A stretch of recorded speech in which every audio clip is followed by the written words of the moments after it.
Ոնց որ թե մնացել, ինչ կասեք այսօրվա եռատոնի հետ կապած եւ արդյոք այսօր դեռ եռատոն է ձեզ համար թե միատոն է, ինչպես նշեց Արմեն Գրիգորյանը։ Հաղթանակի օրն է։ Որ հաղթանակի հայրենական մեծ պատերազմի, թե նաեւ Արցախում Շուշիի ազատագրման օրը, Արցախյան պատերազմում տարած հաղթանակի օրը։ Այսօր հաղթանակի օրն ենք նշում։ Որ հաղթանակի։ Հայրենական մեծ պատերազմ։ Իսկ Արցախյան պատերազմը տարած հաղթանակի, որտեղ դա եւս նշել ենք տարիներ շարունակ։ Այսօր մենք նշում ենք հաղթանակի օրը։ Խոնսաֆեն, ճիշտ ասած, այսքան տարի լրագրողը ինձ համար տարօրինակ է, որ որևէ պաշտոնյա այսօր մայիսի 9-ը միայն հայրենական մեծ պատերազմի հաղթանակի օր է համարում։ Այսօր Շուշի ազատագրման օրը չէ նաեւ։ Ես ասացի, որ այսօր նշում ենք հիմա կաշկանդում կա խնդիր կա այսօր Շուշի ազատագրման օրը եւս հիշելու կամ եւ շնորհավորելու այդ կապակցությամբ։ Քանի անգամ կրկնեմ։ Ես էլ մի քանի անգամ կրկնում եմ, հարցում եմ հստակ պատասխան ստանալ։ Իսկ ինչ այսօր նշում ենք հաղթանակի օրը։ Իսկ նախորդ տարիներին ինչ հաղթանակի օր եք նշում։ Շուշի ազատագրման օրը երբևէ նշվել է Հայաստանում, հիշում եք։ Նշվել է, այո։ Իսկ հիմա ինչու չի նշվում։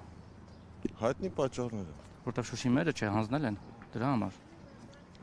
Կրկնում եմ նորից, որ նշում ենք հաղթանակի օրը։ Որ հաղթանակի։ Հայրենական մեծ պատերազմ։ Հայրենական մեծ պատերազմ։ Պարոն փոխնախարար, արդեն անցել է որոշակի ժամանակ, որ այդ Եվրամիության անդամակցության մասին այդ օրենքի նախագիծը ընդունվել է, ինչ է անում Հայաստանը այդ ուղղությամբ հիմա անդամակցության։ Օրենքը ընդունվել, այդ փուլում այս փուլում ենք հիմա։ Նկատի ունեմ օրենքի ընդունումից հետո գործնական քայլերը այդ ուղղությամբ որոնք են։ Եվրամիության հետ կապերի զարգացման նկատմամբ։ Չէ, անդամակցության։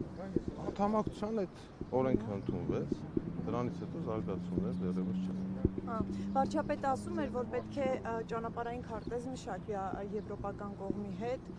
որպեսզի հասկանանք ինչ քայլերով ենք առաջ գնալու։ Այս օրենքի համատեքստում էր ասում։ Հիմա այդ ճանապարհային քարտեզը կա արդեն։ Ես տեղյակ չեմ ճիշտ ասած, որովհետև ուրիշ փոխնախարարը համակարգում, կարող եք հարցում ուղարկել,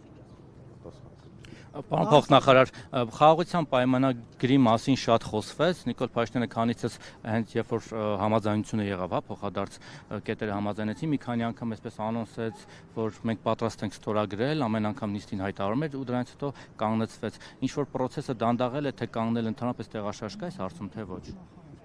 Նա նորից կասեք, խաղաղության պայմանագրի մասով համաձայնեցվել է։ Համաձայնեցվելուց հետո ասում եմ Փաշինյանը մի քանի անգամ հայտարարեց, որ մենք պատրաստ ենք ստորագրել։ Ադրբեջանից որևէ արձագանք եղավ, թե չի եղել առհասարակ եւ ինչու չկա։ Պատրաստակամության մասին չի եղել, չէ։ Իսկ ինչն է խանգարում ձեր գնահատմամբ, ինչն է խոչընդոտում, որ Ադրբեջանը եւս պատրաստական։ Տարբեր գործոններ կարող են լինել, բայց այս փուլում մենք իրենցից արձագանք չունենք։ Կարող ենք ենթադրել, որ Ադրբեջանը ամեն դեպքում ռազմական էսկալացիայի մտադրություն ունի, հաշվի առնելով նաեւ վերջին ամիսների պարբերական կրակոցները նրանց կողմից։ Դրան գնահատական դժվար է տալ, իսկ ենթադրել ամեն ինչ կարելի է, ասում եք կարելի է ենթադրել։ Այս պահին մենք այդպիսի ազդակներ չունենք։ Իսկ կրակոցները այդպիսի ազդակներ չեն էսկալացիայի հիմքը նախապատրաստելու անընդհատ իր կողմից նաև իրենց կողմից ճիշտ կլինի պաշտպանության նախարարությանը հարցնել։ Դիվանագիտական առումով, չգիտեմ, վերջին շփումները։ Մենք տեսանք, որ օդում կրակոցներ են եղել։ Երեք արդեն նաև թիրախային են եղել։ Դե իրենց պաշտպանության նախարարությանը հարցրեք, ինչ գնահատական կտա։ Հայաստանի կողմից դրանց հստակ արձագանք լինելու է կամ կոշտ արձագանք, որովհետև Ադրբեջանը մեզ կոշտ է միշտ արձագանքում, նաև սադրում է մեր չարացն է մեր վրա բարդում, իսկ մենք շատ մեղմ իրենց արածների վերաբերյալ։ Մենք շարունակում ենք խաղաղության օրակարգին հավատարիմ լինել եւ շարժվել այդ ուղղությամբ։ Պահանջներ է ներկայացնում, այս պահանջների հետ կապված Հայաստան ունի հստակ դիրքորոշում, որ այն երբևէ չի կարող քննարկվել մասնավորապես Միջանցքի հետ կապված ադրբեջանցի վերադարձ եղել։ Չհասկացեցի։ Ավելյալ պահանջներ են զուգահեռ։ Դրան այդ բոլոր հարցերին կոնկրետ պատասխաններ են տրվել։ Ես հիմա չեմ պատասխանում նորից նույն բանը մի քանի անգամ։ Դրոշմանն է մնում եւ ոչինչ չի փոխվել։ Իհարկե։ Այսքան բացառում եք միջանցքի տրամադրումը։ Իհարկե, քանի անգամ ասել ենք, այսինքն նորից նույն բանը հարցնելու ինչ իմաստ։ Իսկ ճանապարհ զարմանում, որովհետև այս իշխանությունը նաև ասում էր Արցախը Հայաստանը եւ վերջ, բայց տեսանք է Ինչ եղավ հիմա ձեր զարմանքը մեր մոտ հարցեր է առաջացնում, որտեղ մենք տեսել ենք ինչ են հայտարարել։ Ես նկատի ունեմ, որ դիրքորոշում հայտնվել է դրա հետ կապված անընդհատ։ Եվ դա փոփոխման ենթակա։ Ոչ։ Իսկ որ փոխվի, որովհետև գործընկերս ճիշտ նկատեց։ Մենք շատ ենք տեսել փոփոխություններ կառավարության, նաև մի վարքյան շողության կառավարության կողմից։ Չկա դրա հետ։ Իսկ կարող է լինել հետո, որովհետև այս պայն չկա։ Այս պայն միջանցք չենք տալիս, կարող է վաղը մյուս օրը անընդհատ ենթադրություններից եք հարցնում այս։ մենք հիմնվում ենք նախորդ ցավալի փորձի հիման վրա, նախորդ տարիներին։ Այսպեսի բան չկա, այս փաստերից։ Այս պայն միջանց չենք տալիս։ Երևանը բարձրացված ընթացակարգերով երբ նշվում, այստեղ այսպես տարակարծություններ է առաջանում, ասում են սա հենց Ադրբեջանի ասածն է, որ անարգել պետք է իրենք այդպես երթևեկեն։ Ինչ կասեք այս առումով, բարձրացված ընթացակարգը։ Դրա վերաբերյալ դիրքորոշումներ եղել են, նորից կրկնեմ, հստակ ասվել է մեր դիրքորոշումը